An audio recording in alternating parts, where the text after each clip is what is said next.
Fala pessoal, beleza? Bem-vindos a mais um vídeo por aqui e hoje estamos trazendo o nosso primeiro mini simulado do Código de Ética do servidor do IBGE. Eu coloquei aqui apenas questões da banca FGV, justamente para trazermos uma realidade mais aproximada do que nos espera no dia da prova, ok? Então se liga, vai funcionar da seguinte forma. Primeiro eu leio a questão, tá? Assim que eu terminar a leitura, você dá um pause no vídeo, tenta resolver, e eu volto em seguida, 3, 4 segundos depois, eu volto com o primeiro gabarito e depois uma revisão teórica. Então é importante que mesmo que você tenha acertado a questão, você acompanhe esta revisão. Acaba ajudando na memorização, tá? Ah, e outra coisa, o código de ética ele contém 19 itens. E nestas questões que colocamos por aqui, vamos conseguir abranger, vamos conseguir revisar 50% praticamente do conteúdo, tá? São 9 itens que veremos por aqui. Beleza? Então, sem perder tempo, vamos lá. Questão número 1. Os princípios morais são primados maiores que devem nortear o servidor público, seja no exercício do cargo ou função, ou fora dele, já que refletirá o exercício da vocação do próprio poder estatal. Alguns princípios éticos que estruturam o desempenho da função pública estão relacionados no item a seguir. Item 1. Dignidade, decoro e zelo. Item 2. Cortesia, eficácia e consciência. Item 3, eficiência, equidade e legitimidade. Assinale, letra A, se somente o item 1 estiver correto. Letra B, se somente o item 2 estiver correto. Letra C, se somente o item 3 estiver correto. E letra D, se somente os itens 2 e 3 estiverem corretos. Pessoal, dê uma pausa, tente resolver, que eu já volto com a resposta e a explicação, tá? Em 3 segundos. O gabarito desta questão é letra A. E por que letra A? Bom, aqui estamos dentro do item 1 do Código de Ética. Neste item, basicamente temos que o servidor do IBGE ele deve seguir alguns princípios durante a sua conduta, durante a prática de suas atribuições. E quais seriam estes princípios? Temos o seguinte, vimos na parte teórica, temos um curso voltado só à teoria do Código de Ética, esquematizamos todo o código, tá? Vimos o seguinte, o servidor do IBGE, ele deve atuar com os mesmos princípios do nosso senhorzinho aqui, o querido Zé Dedico. E o que isso significa? Vejamos, Zé Dedico significa os princípios que o servidor do IBGE deve ter. O Z é de zelo, o E de eficiência, a outra letra E de eficácia, o D de decoro, o D de dignidade da pessoa humana e o CO de consciência dos princípios morais. Portanto, o servidor do IBGE atue com zelo, com eficiência, com eficácia, com decoro, com dignidade da pessoa humana e consciência dos princípios morais. Então, por isso que a alternativa só pode ser o item 1. O item 1 fala de dignidade, temos no Zé Dedico, está aqui, ó, dignidade. Fala de decoro, também temos no Zé Dedico, está aqui, correto. E fala de zelo, também temos aqui no Zé Dedico, está correto. O item 2, porque não pode ser? O nosso cor do Zé Dedico é de consciência e não de cortesia, tá? Além disso, o item 3, ele vai falar de eficiência, temos no Zé Dedico, equidade e legitimidade, não, tá? Então, só pode ser assertiva A. Aproveitando esta questão para revisar um pouco mais, temos que este servidor do IBGE, ele atuará com zelo, eficiência, eficácia, decoro, dignidade da pessoa humana e consciência dos princípios morais, tanto no ambiente de trabalho, ou seja, no exercício do cargo, como fora do cargo, fora do ambiente de trabalho, ok? Além disso, a conduta deste servidor do IBGE, ela deve sempre se pautar pela ética. Ou seja, ele a todo momento estará diferenciando o legal do ilegal, o justo do injusto, o conveniente do inconveniente, o oportuno do inoportuno e, principalmente, o honesto do desonesto. Ok? Vamos para a questão 2. Acerca da ética no serviço público, analise as afirmativas a seguir. Item 1. A dignidade, o decoro e a consciência dos princípios morais devem nortear o servidor público, seja no exercício do cargo ou função, seja fora dele. 2. O servidor público não terá que decidir somente entre o legal e o ilegal, o justo e o injusto, mas principalmente entre o honesto e o desonesto. E 3. A função pública deve ser tida como exercício profissional, e assim, os fatos e atos verificados em sua vida privada não poderão acrescentar ou diminuir o seu conceito na vida funcional. Está correto o que se afirma em letra A, 1 apenas. Letra B, 2 apenas. Letra C, 3 apenas. Letra D, 1 e 2 apenas. E letra E, 2 e 3 apenas. Vou dar um tempo para vocês responderem, dê uma pausa no vídeo e já voltamos. E o gabarito desta questão é letra D de dado. Então, apenas a 1 e a 2 estão corretas. Perceba como as questões vão se repetindo. Acabamos de ver o item 1 e o item 2 na nossa revisão teórica, né? Mas vamos novamente analisá-los. O servidor do IBGE, ele deve seguir, como vimos, o Zé Dedico. Ou seja, sua atuação deve ser com zelo, eficiência, eficácia, decoro, dignidade da pessoa humana e consciência dos princípios morais. Esta atuação, de acordo com o Zé Dedico, deve ser tanto no exercício do cargo como fora do cargo. E vimos também que esse servidor buscará sempre a ética, ou seja, a diferenciação entre o legal e o ilegal, justo e injusto, conveniente e inconveniente, oportuno e inoportuno, e principalmente o honesto do desonesto. Aqui conseguimos matar já duas coisas. A primeira delas, dignidade, o decoro e a consciência dos princípios morais devem nortear o servidor, no exercício do cargo ou fora dele. Então tá certo, ó, dignidade está aqui. O decoro também é um princípio e ainda a consciência dos princípios morais. Vão orientar o servidor no exercício do cargo, beleza, está aqui, e fora do exercício do cargo. Item 1 está correto. Item 2. O servidor público não terá que decidir somente entre o legal e o ilegal, o justo e o injusto, mas principalmente entre o honesto e o desonesto. Acabamos de falar, né? Tá até grifado aqui, ó. Ele diferencia sim o legal do ilegal, justo do injusto, conveniente do inconveniente, oportuno do inoportuno, mas principalmente o honesto do desonesto. Então, este item 2 também está correto.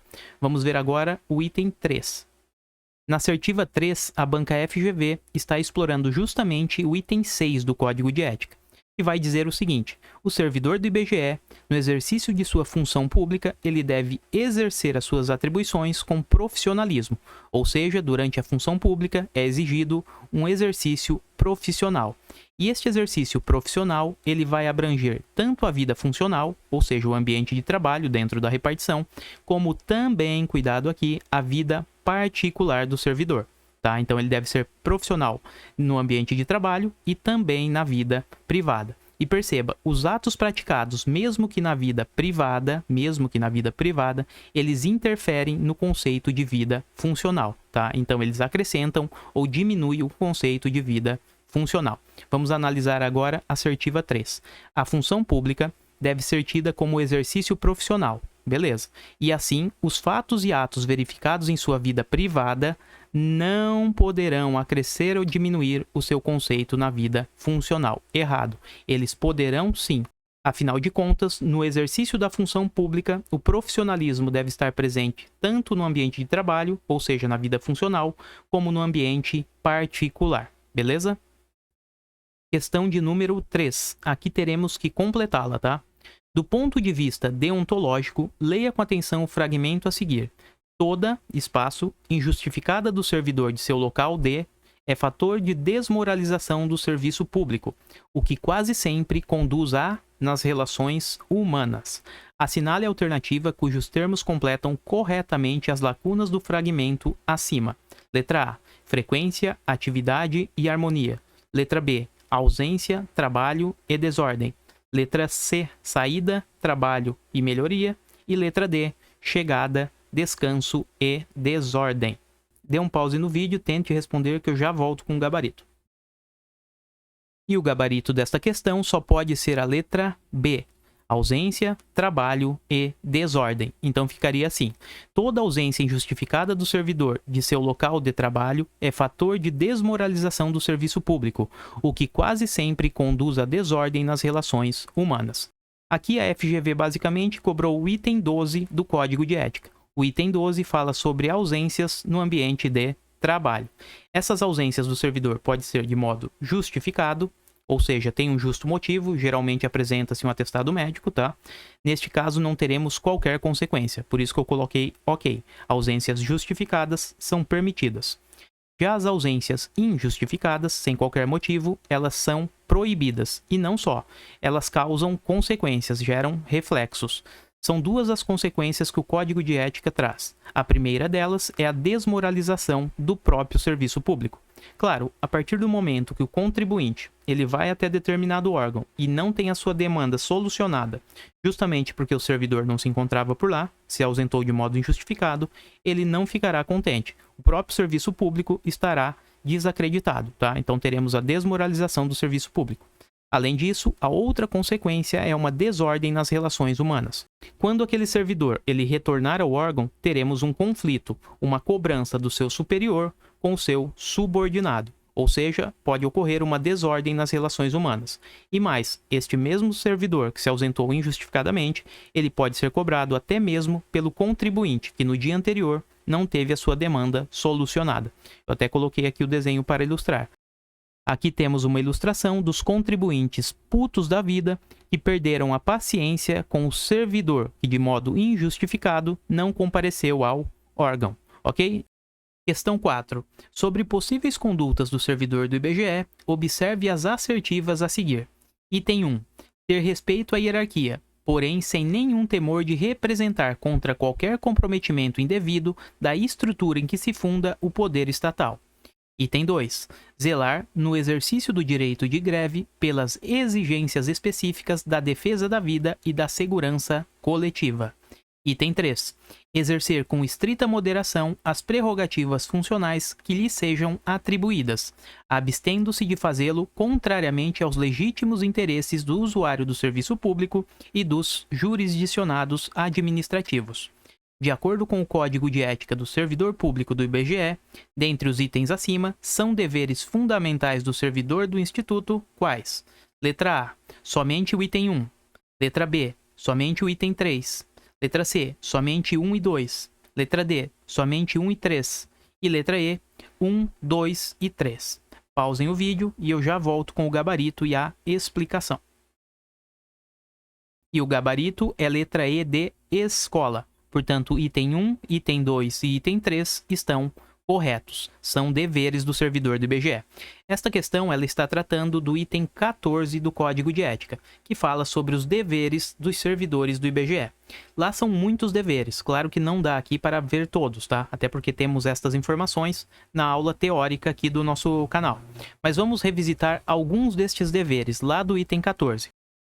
O primeiro dever do servidor do IBGE é desempenhar a tempo, ou seja, de modo pontual, as suas atribuições.